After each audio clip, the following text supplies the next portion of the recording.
शराबबंदी कानून समीक्षा की बात आपने की और जीतन नाम मांझी घर है, घर घर में शराब मिल रही है, होम डिलीवरी हो रहा है।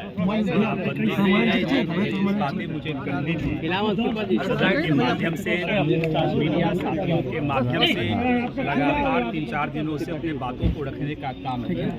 मुझे लगता है इस पे जो है बहुत ज़्यादा बात करने की आवश्यकता नहीं है। नहीं होगा ना भाई, हम काम कर रहे हैं उसी हाथ से छाप कर रही है। थोड़ा वक्त का इंतजार कीजिए।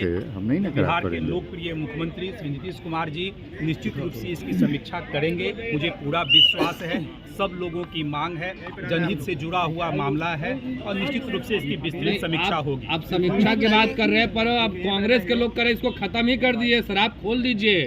बात समीक्षा पर उठी थी, अब खत्म करने की बात हो गई। जब विस्तृत समीक्षा होगी तभी तो इस बात का पता चलेगा ना कि जिन उद्देश्यों की प्राप्ति के लिए हम लोगों ने शराबबंदी की, पक्ष विपक्ष सभी लोगों ने एक स्वर से इसका समर्थन किया, तो विस्तृत समीक्षा जब होगी तब पता चलेगा। उसके बाद शराबबंदी चालू रहे या खत्म करने की आवश्यकता महसूस हो या कानून को और जो है कठिन बनाने की आवश्यकता हो, तमाम पहलुओं पे चर्चा होगी, लेकिन विस्तृत समीक्षा के बाद ही निर्णय लिया जाएगा। जहां तक कांग्रेस के लोगों की मांग है, तमाम अन्य जैसे विपक्ष के नेताओं की मांग है, मुझे लगता है उनको भी थोड़े से वक्त का इंतजार करना चाहिए। समीक्षा को लेकर सीरियस नहीं है, कई बार ये मुद्दा उठा है। देखिए, अब सरकार जो है हमेशा से सीरियस रहा है और ये सुशासन बाबू की सरकार है और निश्चित रूप से कोई भी जब कानून बनता है तो कानून की समीक्षा आदरणीय मुख्यमंत्री जी समय समय पे करते रहे हैं और इसकी भी समीक्षा कई बार हुई है। ऐसा नहीं है कि पूर्व में समीक्षा नहीं हुई है, कानून में कई संशोधन भी हुए हैं, लेकिन मैंने इस बार विस्तृत समीक्षा की बात की।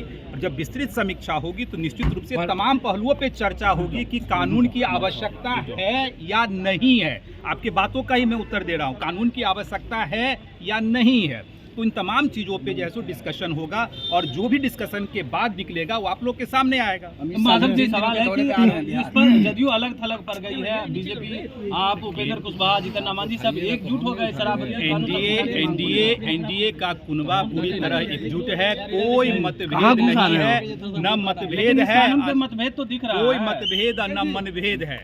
हम लोगों ने मांग की है और मैंने क्या कहा आप लोगों से, थोड़ा सा वक्त का इंतजार कीजिए, सदन समाप्त होने दीजिए। 27 तारीख को सत्र का अंतिम दिन है, उसके बाद निश्चित रूप से इसकी विस्तृत समीक्षा आदरणीय मुख्यमंत्री जी के नेतृत्व में होगा, ऐसा मुझे पूरा भरोसा है। और कानून आगे चलेगा या नहीं चलेगा, तमाम चीज़ों पे विस्तृत समीक्षा के बाद आप लोग के समक्ष हम लोग आए। अमित शाह 3 दिवसीय बिहार दौरे पे हैं, घुसपैठिया को लेकर के वो बैठक करेंगे, क्या लगता है बिहार में भी घुसपैठिया हैं? देखिए, आदरणीय गृह मंत्री जी तो लगातार जो है एक भी लोग या एक भी इस तरह के लोग, उपद्रवी तत्व के लोग या इलीगल माइग्रेंट जो होते हैं, घुसपैठिए जो होते हैं, अपने जो है सीमा में प्रवेश न करे, भारत की सीमा में प्रवेश न करे, इसके लिए आदरणीय गृह मंत्री जी हमेशा लगातार से काम करते आ रहे हैं। और निश्चित रूप से बिहार में भी घुसपैठियों का तो मामला है ही, उसको चिन्हित करके कैसे जहां से आए हैं उसको वापस भेजने का काम किया जाए, इस पर सरकार गंभीर है, बिहार सरकार भी गंभीर है और केंद्र सरकार भी गंभीर है। बिहार के संसाधन और भारत के संसाधन पे हम लोगों का अधिकार है। जो घुसपैठिए आके यहाँ घुस के इलीगल तरीके से रह रहे हैं और आधार कार्ड से लेके तमाम तरह की चीज़ें बना के यह साबित करने की कोशिश में लगे हुए हैं कि हम यहाँ के नागरिक हैं, ऐसे व्यक्तियों को चिन्हित कर केंद्र सरकार और बिहार सरकार निश्चित रूप से जहाँ से आए हैं उनको वहाँ भेजने का काम करेगी, कानून संगत जो है तो काम करेगी। Thank you sir.